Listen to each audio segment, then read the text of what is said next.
Well, which side of the bed did you wake up on today? The left side? No, no, no. The left side was the bad side. The left side wasn't the winning side. But if you woke up on the right side of the bed today, then you heard that Donald Trump was overnight. It took a little longer for some media houses to come around, but eventually they all realized Donald Trump's the next president of the United States. And it's congratulations to Donald Trump. Kamala Harris ran her campaign accordingly. And today, ladies and gentlemen, the world is changing because the 47th president of the United States is the revived Donald Trump. Welcome back to the Rant Network, ladies and gentlemen. I am David Solomon. He is Stuart Brisgell. We are the Rant Network. And what we love to talk about, folks, is these unedited, unfiltered, uncensored conversations on a wide range of topics, including, and for the last few months, especially the last 100 days, election 2024 and how it would change the world. This platform is all about your opinions, your thoughts, our opinions, and expressing ideas. And as you saw, folks, how important podcasters were, this is important to understand that podcasters do now have an influence more so than your traditional media. So as we dive into the latest news, pop culture, so much more, let's talk about how absurd things are about to get. Stuart, I went to sleep really late last night. I had to get up really early for a meeting. But I got to hear one media outlet declare the 47th president, Donald Trump. But I'd love to hear your feelings, especially after Florida, within an hour, made it very clear who was going to be the next president. All right, so let's understand an hour and 45 minutes, the state of Florida, the icon chat of 2002 seemed to have gotten elections down to a pleasant science where they outperformed every single state in the country by efficiently calculating who was the winner. And to be honest with you, let's discuss the media outlets. At about 2:15 in the morning, Fox News declared Donald J. Trump the winner. At about 2:30, NBC News declared Donald Trump the winner. It took till almost 6 o'clock in the morning to get CNN and the BCC to accept the fact that Donald J. Trump was in BBC. I said BBC until about 5:45 to 6 a.m. that Donald J. Trump was in fact the president-elect. Now, ironically, they talk about how the Republicans need to embrace the left, how they need to be inclusionary, how they need to be sensitive. I'm sorry. Kamala Harris, Joe Biden, Tampon Tim have yet to make a call to the campaign office congratulating Donald J. Trump and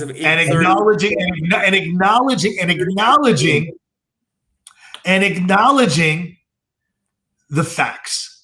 The world had enough of the left insanity, and it's insanity where you have what's called a sweep. I think he's going to end up with about 320 electoral votes. Yeah. He swept them all. When all the numbers come in, it was by definition a landslide in the country, where he actually in New Jersey and in New York came within 10% of actually striking, which is supposed to be ironclad like California. But even California, he was closer than he's ever been before. The only guy that is first of all, the only Republican that's won the popular vote has been George Bush, been 20 some odd years. The only candidate to win a second term with a skip, the second one is Donald J. Trump. The first one was in the 1800s, right? Now, let's understand more. Donald J. Trump has a vice president who's competent and capable and articulate. Donald Trump, we know, is the least articulate guy on the planet. We all know this. We all know that Donald J. Trump has lots of shortcomings. But even with all of his shortcomings, the United States decisively voted with a massive margin and a massive defeat, Kamala Harris. The hyena who destructed and cooed Joe Biden. They are going to go and look back at this election and put the finger and blame, because that's all they can do. They can call Donald J. Trump whatever they want. He beat you. He beat everyone. And everyone that was out there that hated him lost. And you know what? If he does half of what he said he was going to do, he will have done more than the 4 years of Joe and Kamala. That's the fact. They have done more harm to this country than any president and vice president in the history of the United States. How do I get off saying this? Let me explain. Everyone is saying that Donald Trump's going to tax everyone. Okay, let's understand this with tariffs, like China. And he's jeopardizing welfare and Social Security. Hang on a minute.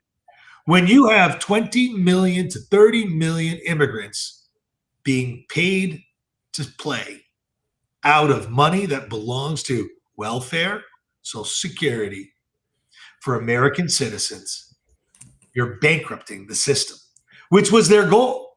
Did you not realize that Kamala Harris gave no comment onto how she voted? For what reason? She's not proud of the way she voted?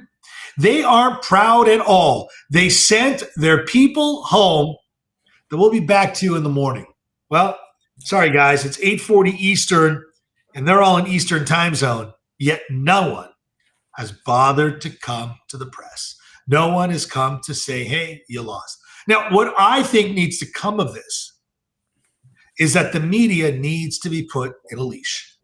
It is no longer acceptable for the media to be the arm of a political party, because that's no different than communist Russia or Cuba or North Korea. And David and I have been doing this now for 3.5 years. For the last 100 days or more like the last 12 months, every other episode was about this election and Donald J. Trump. Not intentionally, just so you know. David and I actually got tired of talking about this election. I'm happy it's over. And I'm sure Biden is going to commute his son.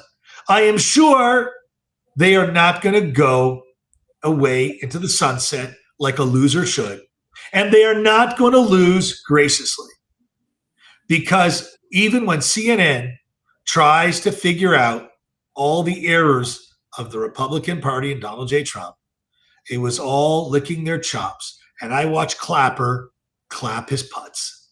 Because at the end of the day, they knew they were losers. They milked the media. They milked the American people when everything was decisive.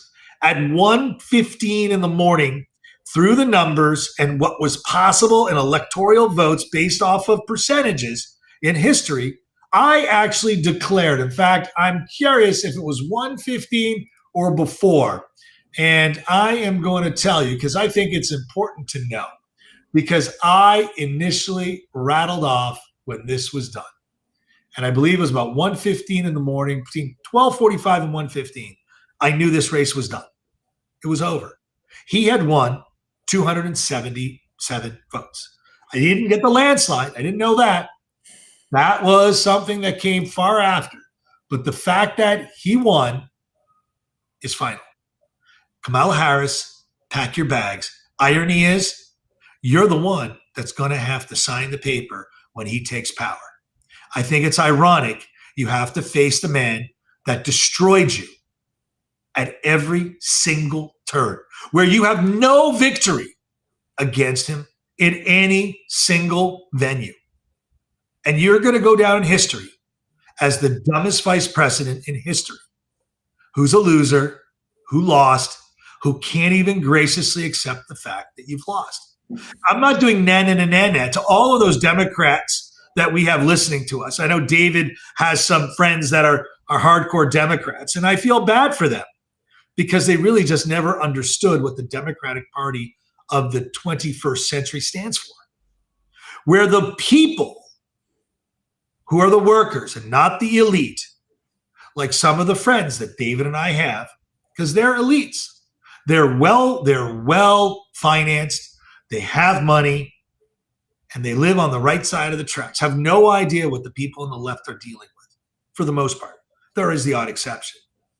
They're spoiled brats. They're ideologues. that shouldn't be permitted to have the vitriol hate towards anyone. They must, like everyone else, accept the fact that someone won, like David and I did 3.5 years ago, accept that Joe Biden is our president and that President Trump elect is the 47th president to be inaugurated with great speed in the month of January. David? Stuart, I got to tell you something. Right now, this morning, as I woke up, there are a few things. Number one, congratulations to Donald Trump and the Republican Party. They took the Senate. We'll see how the House goes. But imagine, if you will, Stuart, at least 2 years of real governance, where you're not going to have the same infighting. You're not going to have the same stupidity. We're not going to have a wasted time on, all these committees that have to investigate and whatever. There can actually be some repairing to do. I also want to extend a congratulations to Kamala Harris. And while we've criticized Kamala Harris to no end, Stuart, I can't see whatever, but please, if you don't mind, extending to Kamala Harris and her team. Listen, you know what? It takes a lot to run an election, to do what she did. She did not have the runway that he did. I believe that the party did not give her. They tried to give her what they could, but reality is that unfortunately the people saw through so much of the veneer, and people saw through what really was. Donald Trump going to McDonald's as an example, and I know that sounds funny, serving French fries, and Kamala Harris claiming she worked at McDonald's. Donald Trump talking about protecting America, and she was talking about how she was raised by the middle class. In fact, recently she gave another interview and repeated the same mantra again. What Americans last night, if he'd won the Electoral College and lost the popular vote, I would understand maybe a little bit, whatever. But the message is clear to the Republican Party and to the Democratic Party today. The message to the Republican Party is, we're giving you now 4 years. Go fix what's broken. Mr. Trump, you got 4 years. Go fix it. The message to the Democratic Party, and I'll tell you, I appreciate Kevin O'Leary last night's messaging, was very simple. Now the Democratic Party's got to go back, look in the mirror, and ask themselves, where did they go wrong, and why did they lose so badly? Because you're right.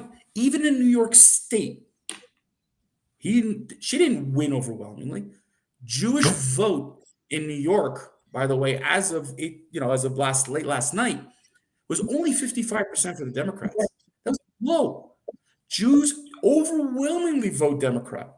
Message was sent. They were voting for Donald Trump. Other communities, same thing. Latinos, Blacks, women, other minorities, you go through the entire list, and the attempt to get the bros in, as they said, let's go bros, let's go vote for Kamala and all that kind of stuff. And all these things that you tried to get people, what people saw through that, Stuart, was, but what am I getting for the next 4 years? Yep. David, I just got to jump in. I just wanted to show you the time. I did want to look it up. So let me go into what you just did. Okay, and if you could just stop sharing your screen. Let me give you folks a reality check, and this is a message really to our friends at the Stuart, if you don't mind just turning off your screen. Thank you. Our friends at media. You just got a really serious message. And the message was, people don't rely on you anymore. Because all of your wonderful pontifications and your commentators and your scaremongers and your predictions and all that called a narrow, tight election between Kamala and Donald Trump. That it was a toss-up. And you kept talking about the paths for Kamala to 270, and she's going to win, and she'll be the next president, and you go on and on and on and on. And Bill Maher made a comment of like that, whatever. But media tried hard, to your point, Stuart, to sway you to vote Democrat. And what the population is saying today, in the millions, in the tens of millions, in the dozens of millions, no, thank you. They went to podcasters. They went to Joe Rogan. They went to other people who now people are consuming their information, not relying on traditional media. And the traditional media yesterday got a smack across their head.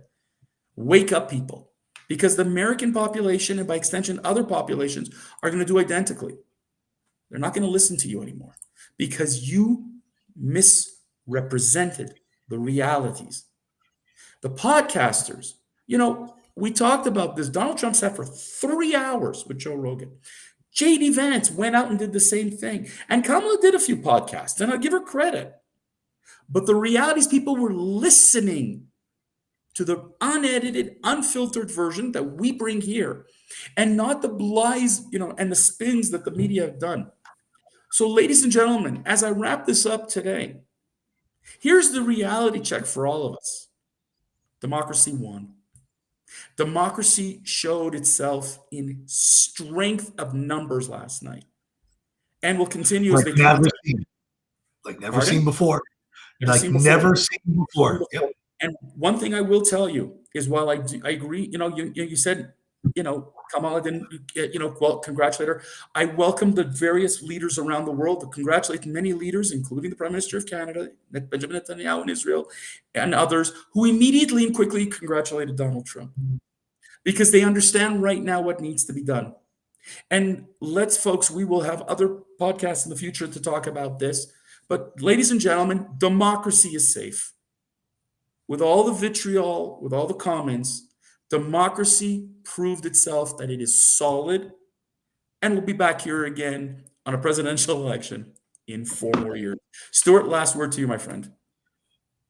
There was a famous song that originated at the Montreal Forum. Oh, yeah. It wasn't, I don't know if it wasn't the forum. It originated in the Montreal Forum, David. You can Google it. Go ahead. Na-na-na-na, hey, goodbye. And on that note, ladies and gentlemen, we look forward to see you on our Friday podcast. Spread the word, folks. We called this election throughout the whole time. We had it right.